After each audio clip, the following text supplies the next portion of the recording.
Imagine कीजिए, एक अंधेरी रात, पूरा शहर ब्लैकआउट में डूबा हुआ है। कोई लाइट नहीं, कोई आवाज नहीं, सिर्फ मंदिर के गर्भगृह में चुनिंदा ब्राह्मण पुजारी, आंखों पर पट्टी बंधी, हाथों में मोटे चमड़े के दस्ताने, और उनके बीच वो अविनाशी पदार्थ जो देखते ही जान ले लेता है। हाँ, ये है श्री कृष्ण का धड़कता हुआ दिल, ब्रह्म पदार्थ। 15 जून 2015 की वो रात, जब पूरी शहर कर्फ्यू में था। सीआरपीएफ के जवान चारों तरफ बंदूकें ताने, कोई अंदर नहीं जा सकता, क्योंकि आज 12 साल बाद पुरानी मूर्ति से दिल निकालकर नई में डाला जा रहा है। एक पुजारी ने गलती की, छू लिया, तुरंत बेहोश, होश आया तो हमेशा के लिए पागल। क्या ये अंधविश्वास है या सच में भगवान जगन्नाथ जीवित रूप में मंदिर में धलक रहे हैं? अगर आपका दिल अभी तेज चल रहा है तो वीडियो मत छोड़ना, क्योंकि हम खोलेंगे अनसुने खतरनाक रहस्य जो न किताबों में है न इंटरनेट पर। तैयार हैं? तो कमेंट में जय जगन्नाथ लिखो। ये सफर सीधा महाभारत से शुरू होता है। महाभारत युद्ध के बाद पूरा कुरुक्षेत्र शवों से भर गया था। जमीन पर फैली राख, टूटी रथों की लकड़ियां और हवा में बारूद की गंध, इस सब के बीच एक श्राप तैर रहा था, गांधारी का श्राप। वह श्राप जो उसने श्री कृष्ण को दिया था, जैसे मेरे 100 पुत्र मेरे सामने समाप्त हुए, उसी प्रकार तुम्हारा यदुवंश भी विनाश को प्राप्त होगा। समय बीता, ठीक 36 वर्ष बीत गए। एक शांत जंगल में नदी के किनारे श्री कृष्ण ध्यानावस्था में बैठे थे।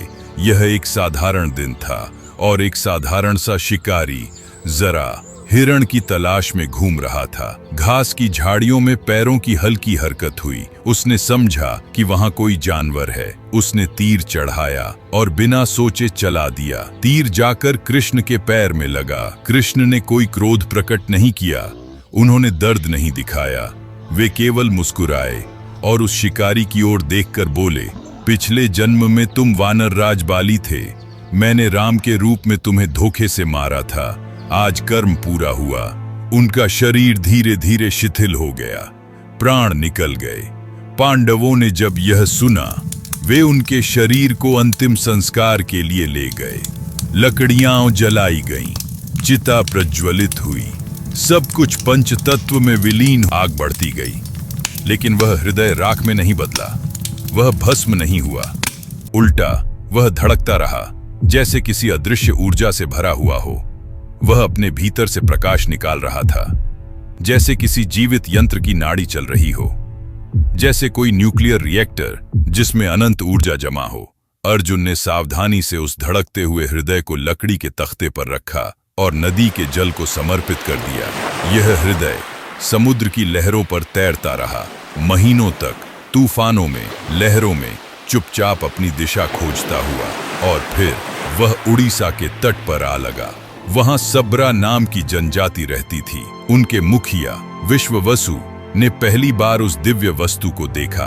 वह किसी धातु जैसा था, पर धातु नहीं, उसमें हल्का कंपन था, जैसे किसी धड़कन की सांस, और उसमें से निकलता था प्रकाश, एक दिव्य, शांत लेकिन बेहद शक्तिशाली। विश्ववसु ने तुरंत पहचान लिया, यह कोई साधारण वस्तु नहीं है। उन्होंने उसे नील माधव के रूप में पूजना शुरू किया। उस रहस्यमय ब्रह्म तत्व को गुफा में छुपाया गया और उस पर गुप्त पूजा चलती रही। लेकिन इस कहानी का यह अंत नहीं है। राजा इंद्रद्युम्न विष्णु के परम भक्त थे। उनके लिए भगवान केवल मूर्ति नहीं, एक जीवित शक्ति थे। और एक रात जब पूरा राजमहल सो रहा था, राजा के स्वप्न में स्वयं भगवान विष्णु प्रकट हुए। उनकी दिव्य आवाज ने राजा की आत्मा को हिला दिया। मेरा हृदय नीलांचल पर्वत में है, उसे खोजो। सुबह उठते ही राजा ने यह स्वप्न किसी कल्पना की तरह नहीं माना, बल्कि आदेश की तरह। उन्होंने तुरंत अपने ब्राह्मण पुरोहित विद्यापति को उड़ीसा की ओर भेजा। विद्यापति कई दिनों तक जनजातीय इलाकों में भटका और वहीं उसकी मुलाकात हुई विश्ववसु की बेटी ललिता से। विवाह हुआ और धीरे धीरे विश्ववसु ने अपने नए दामाद पर भरोसा किया। अंततः विद्यापति को एक गुफा में ले जाया गया और वहां उसने नील माधव के दिव्य स्वरूप के दर्शन किए। वह कोई साधारण प्रतिमा नहीं थी, वह प्रकाश था, कंपन था, ऐसा कंपन जो किसी जीवित ऊर्जा का प्रमाण देता हो। विद्यापति यह खबर राजा इंद्रद्युम्न तक पहुंचाकर लौटा, लेकिन जब राजा स्वयं उस गुफा तक आए, नील माधव वहां नहीं था, वह गायब हो चुका था। उस पल राजा का हृदय टूट गया। उन्होंने पहली बार महसूस किया, यह कार्य मानव शक्ति से नहीं, दैवी संकेतों से संचालित है। और तभी दूसरी रात विष्णु फिर स्वप्न में प्रकट हुए। समुद्र तट पर एक विशाल नीम का पेड़ पहुंचेगा, उसी से मेरी मूर्ति बनाना। कुछ ही दिनों बाद समुद्र की लहरें सचमुच एक विशाल नीम का तना तट पर उछाल कर लाई। यह कोई सामान्य पेड़ नहीं था, वह इतना भारी था कि हाथियों की पूरी सेना भी उसे हिला नहीं सकी। और तभी एक वृद्ध साधु राजमहल के द्वार पर आया। वह अजनबी था, उसकी आंखों में ऐसी शांति थी जैसे उसे सब पता हो।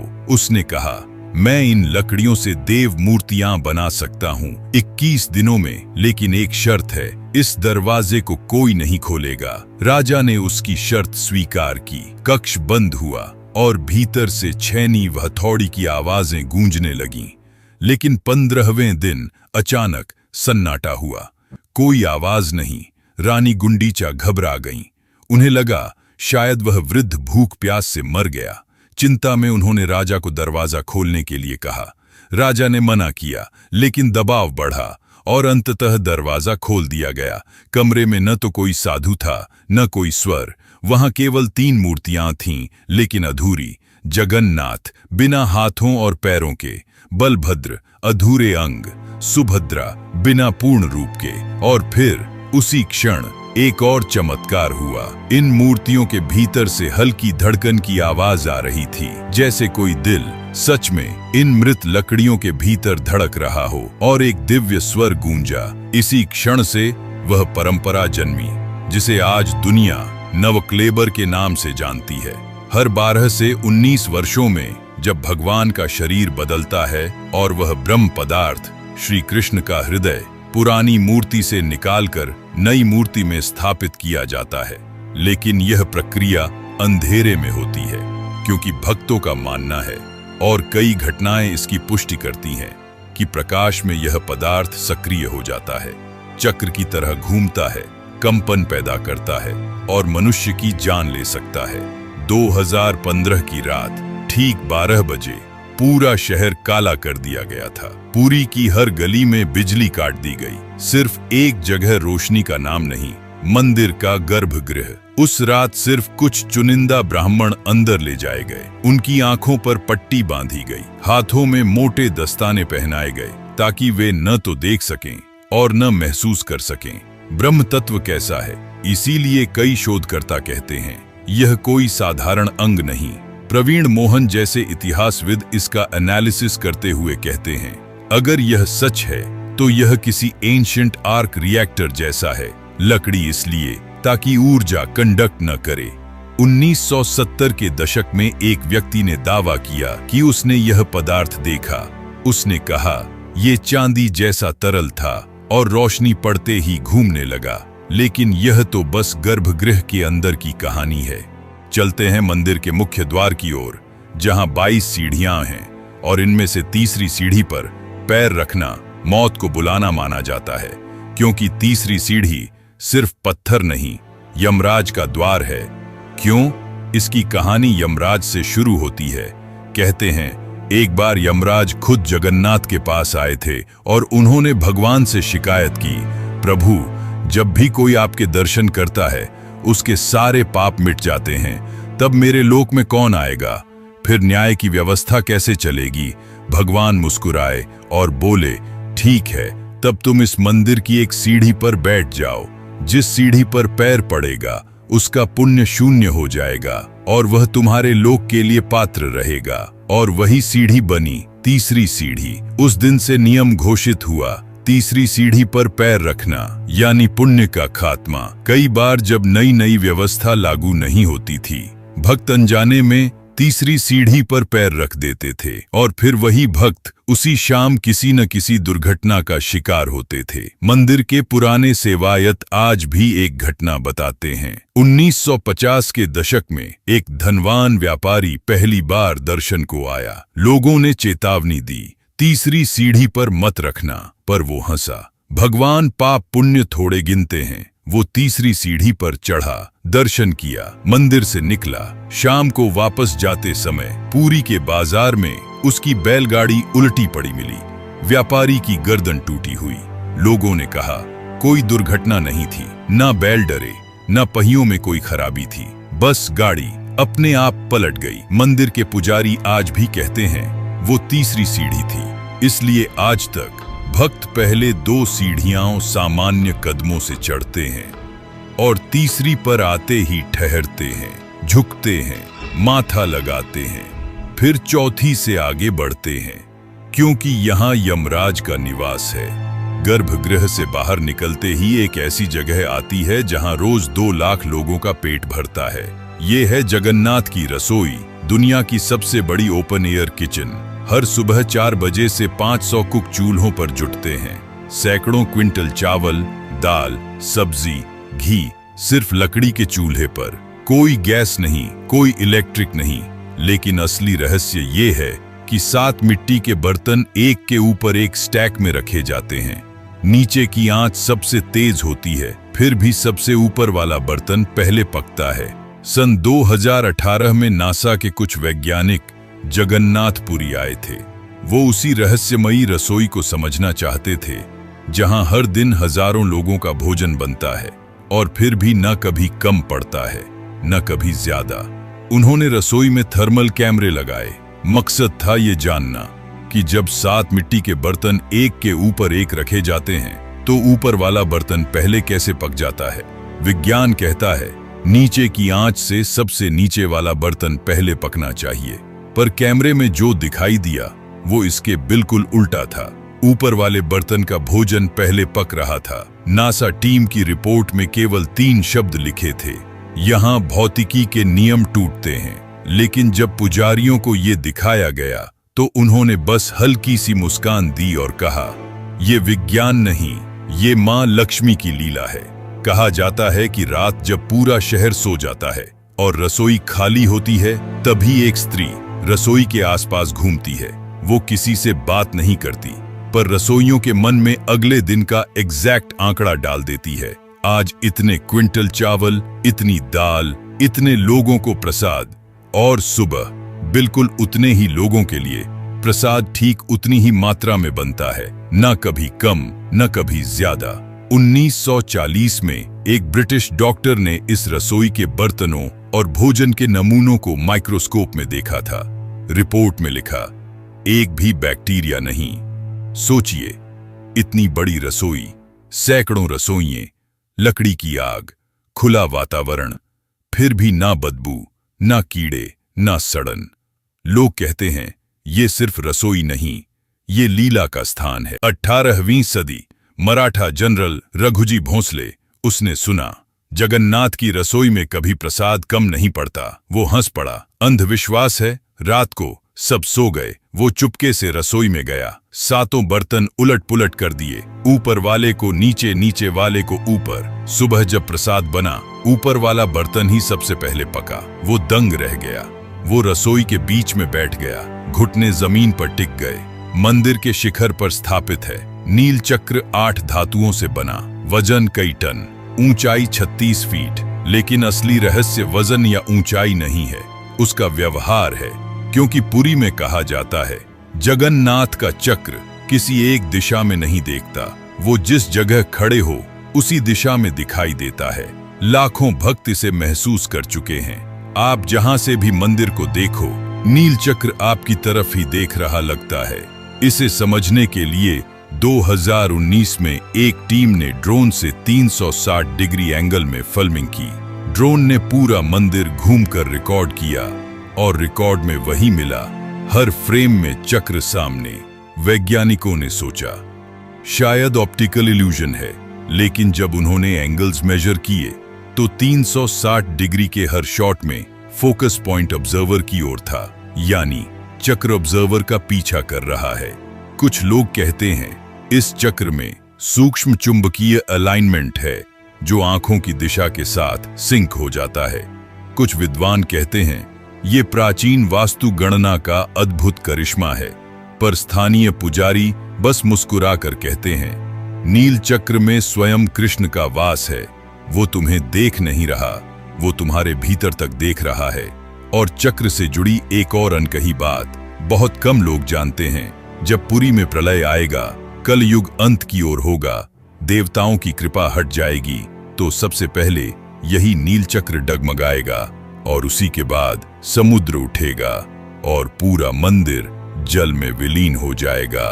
भविष्य मलिका में यह पंक्ति लिखी है, नील चक्र जब कांपेगा, जगत का अंत समीप होगा। जगन्नाथ मंदिर के गुंबद पर एक भी पक्षी नहीं बैठता, न चील, न गिद्ध, न कबूतर।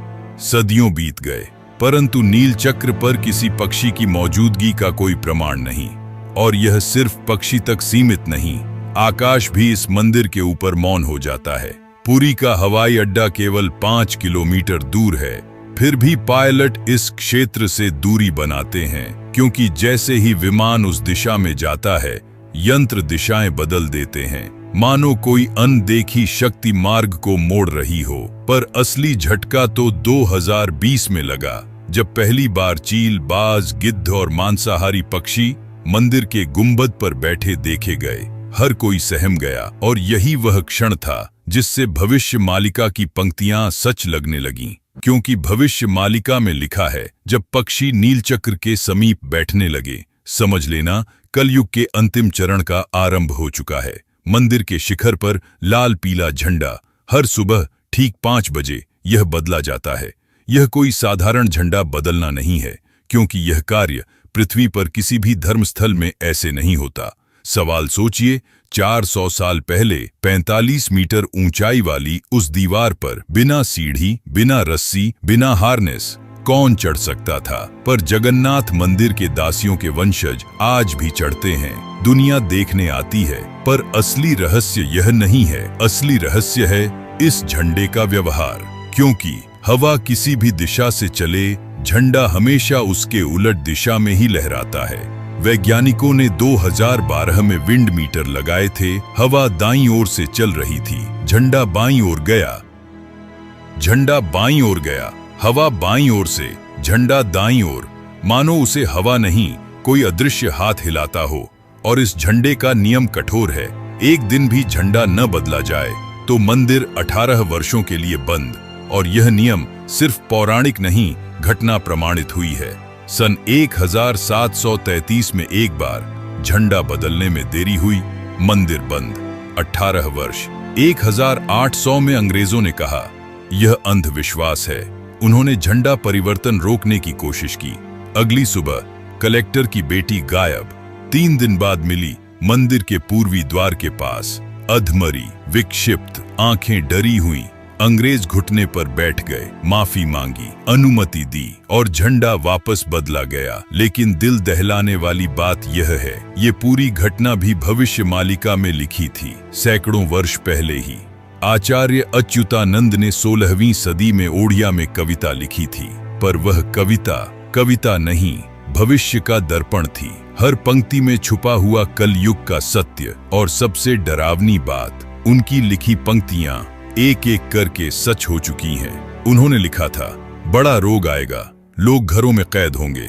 सदियों बाद 2020, दुनिया लॉक, दरवाजे बंद, सड़कें सूनी। उन्होंने लिखा था, झंडे में आग लगेगी। 19 मार्च 2020, मंदिर के कपड़े में आग लग गई। उन्होंने लिखा था, सुदर्शन एक तूफान में टेढ़ा होगा। 2019, फानी तूफान, नील चक्र झुक गया। उन्होंने लिखा था, जब बाज और गिद्ध मंदिर के ऊपर बैठेंगे, अंत निकट होगा। 2020, पहली बार मांसाहारी पक्षी गुंबद पर बैठे। उन्होंने लिखा था, गोरे आएंगे, मंदिर पर नियंत्रण करेंगे, पर हारेंगे। 1803, अंग्रेज आए, हस्तक्षेप किया, पीछे हटे। उन्होंने लिखा था, मुगल आएंगे, गर्भगृह तक पहुंचने से पहले ही डर कर भागेंगे। यह 1558 में हुआ।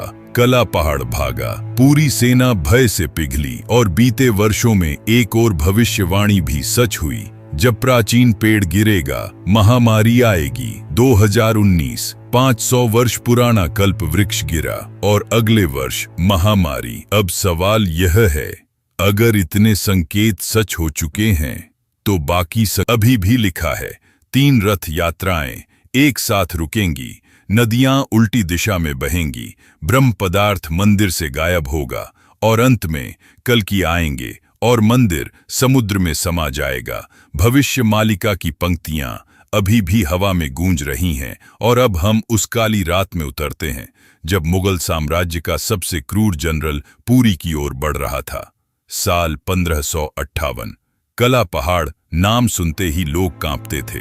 उसने 300 से ज्यादा मंदिर तोड़े, हजारों मूर्तियां खंडित की, लेकिन अब उसकी आंखों में था जगन्नाथ मंदिर। 15,000 घुड़सवार, चमकती तलवारें, तोपें और एक ही हुक्म, इस मंदिर को मिट्टी में मिला दो। सेना पुरी की ओर बढ़ी, घोड़ों की टापें, धूल का गुबार, सैनिकों की आंखों में लालच, मंदिर की शांति में मौत की आहट। लेकिन जैसे ही वो गर्भगृह के 30 कदम के अंदर पहुंचे, अचानक तूफान, आसमान काला पड़ गया, सूरज गायब, हवा की रफ्तार 250 किलोमीटर प्रति घंटा, बादल गरजे, बिजली कड़की और मंदिर के गर्भगृह से निकली एक भयानक रोशनी, एक विशाल आकृति, आंखें लाल, हाथ में सुदर्शन चक्र, और वो सीधे सेना की तरफ बढ़ रही थी। सैकड़ों सैनिक बेहोश, घोड़े डर से पागल, जो बचे वो तलवारें फेंक कर भागे। कला पहाड़ का घोड़ा भी उछला, उसे गिरा दिया। एक भी तलवार नहीं चली, लेकिन पूरी फौज हार गई। सबसे बड़ा शौक, ये पूरी घटना भविष्य मालिका में 500 साल पहले लिखी गई थी। जब काले बादल छाएंगे, शत्रु मंदिर तोड़ने आएगा, तब भगवान खुद प्रकट होंगे, सैनिक भागेंगे। क्या भगवान ने खुद अपनी रक्षा की या कोई दिव्य शक्ति? लेकिन मुगल तो हारे, अंग्रेजों का क्या? 1803 में ब्रिटिश ईस्ट इंडिया कंपनी ने पुरी पर कब्जा किया। मंदिर की संपत्ति लूटी गई, सोना, चांदी, जमीन सब छीना, लेकिन जगन्नाथ मंदिर पर पूरा नियंत्रण नहीं मिला। 1805 में कलेक्टर मिस्टर हंटर ने फैसला सुनाया, रथ यात्रा बारबेरिक, अनियंत्रित और अंधविश्वास है, इसे बंद किया जाए। लेकिन ये फैसला पूरे ओडिशा में आग लगा गया। गांव-गांव से लोग उठे, मठों से साधु, महिलाएं, बच्चे, किसान, सब सड़कों पर, लाखों की भीड़, रथ खुद बनाने लगे। नारा गूंजा, भगवान नहीं चलेंगे तो हम भी नहीं चलेंगे। अंग्रेजों के घोड़े डरे, सैनिकों ने गोली चलाने की कोशिश की, लेकिन गोली नहीं चली। कहते हैं रथ के पहियों से प्रकाश निकला, भीड़ बढ़ती गई, ब्रिटिश सरकार को झुकना पड़ा, अनुमति दी गई। आज तक कोई दखल नहीं। मंदिर समुद्र से बस 3 किलोमीटर दूर है, पर यह दूरी सिर्फ नक्शे पर है। समुद्र का पानी, तूफान, उफान सब आता है, लेकिन मंदिर की सीढ़ियों को छूता भी नहीं। 2019 का तूफान फानी याद है? 200 किलोमीटर प्रति घंटा की हवा, पूरी शहर उखड़ गया, पेड़ टूटे, घर टूटा, खिड़कियां उड़ गईं, पर मंदिर खरोंच तक नहीं। यहाँ तक कि मंदिर के अंदर समुद्र की आवाज भी नहीं सुनाई देती। बाहर लहरें दीवारों पर तूफान की तरह टकराती हैं, पर गर्भगृह में मौन। ऐसा लगता है मानो समुद्र स्वयं बाहर खामोश खड़ा हो, अपना स्वामी होने का संकेत लिए। वैज्ञानिकों ने कहा, वास्तु डिजाइन पत्थरों के जोड़ ध्वनि सोख लेते हैं, पर भक्त कहते हैं नहीं, यह वास्तु नहीं, यह आज्ञा है। क्योंकि समुद्र सुदर्शन का सेवक है, उसकी लहरें उसके आदेश की सीमा पर रुक जाती हैं, जैसे कोई प्राचीन सैनिक राजा के द्वार। इसलिए पुरी में लोग कहते हैं, यह सिर्फ पत्थरों का मंदिर नहीं, यह जीवित शक्ति है और समुद्र उसका नतमस्तक दूत। क्या ये मंदिर सिर्फ पूजा का स्थान नहीं, बल्कि एक ऊर्जा केंद्र है? लेकिन सबसे डरावना रहस्य अभी बाकी है। मंदिर समुद्र में समाना। भविष्य मालिका की सबसे भयानक पंक्ति कहती है, जब नील चक्र डूबेगा, कलयुग का अंतिम अध्याय खुल जाएगा। पूरी समुद्र के इतने पास है, फिर भी सदियों से समुद्र की एक भी लहर मंदिर की देहरी नहीं छू पाई, लेकिन आज विज्ञान कह रहा है समुद्र लगातार बढ़ रहा है। भविष्य में यह पूरा तट डूब सकता है। पर भक्त मुस्कुराकर कहते हैं, मुगलों की तलवारें कुछ नहीं कर पाईं, अंग्रेजों की बंदूकें हार गईं, समुद्र भी भगवान को छू नहीं पाएगा। लेकिन यहाँ डर पत्थरों और दीवारों का नहीं है, डर है उस ब्रह्म तत्व का, श्री कृष्ण के हृदय का। अगर मंदिर समुद्र में विलीन हो गया तो वह दिव्य हृदय कहाँ जाएगा? क्या कल की अवतार उसे स्वयं सुरक्षित करेंगे, या एक नए युग का आरंभ होने वाला है? 2019 में मंदिर का प्राचीन कल्प वृक्ष गिरा। यह घटना बहुत साधारण नहीं थी, क्योंकि भविष्य मालिका में एक पंक्ति लिखी है, पुराना वृक्ष गिरेगा, फिर एक भयानक रोग मानव जाति को घरों में कैद कर देगा। अगले वर्ष क्या हुआ हम सब जानते हैं। 2020 कोरोना महामारी, पूरी दुनिया बंद, पूरी मंदिर बंद। सदियों के इतिहास में पहली बार ऐसा हुआ। भविष्य मालिका कहती है, 3 रथ यात्राएं एक साथ रुक जाएंगी, नदियां उल्टी दिशा में बहेंगी, ब्रह्म पदार्थ एक दिन प्रकट नहीं होगा, वह अचानक गायब हो जाएगा, और उसके बाद आएगा कल की अवतार, अंत, फिर आरंभ। यह कोई डरा देने वाली कहानी नहीं, यह वह चेतावनी है जो 500 साल पहले लिखी जा चुकी है। सवाल सिर्फ इतना है, क्या हम सच में उस दहलीज पर खड़े हैं जहां युग बदलने वाला है? और अगर हां, तो क्या हम उसे होते हुए देखने के लिए तैयार हैं? दोस्तों, ये मंदिर जहां धर्म, विज्ञान, चमत्कार मिलते हैं, क्या ये संयोग हैं या भगवान का खेल? कमेंट में अपना अनुभव शेयर करो, चैनल सब्सक्राइब करो। जय जगन्नाथ।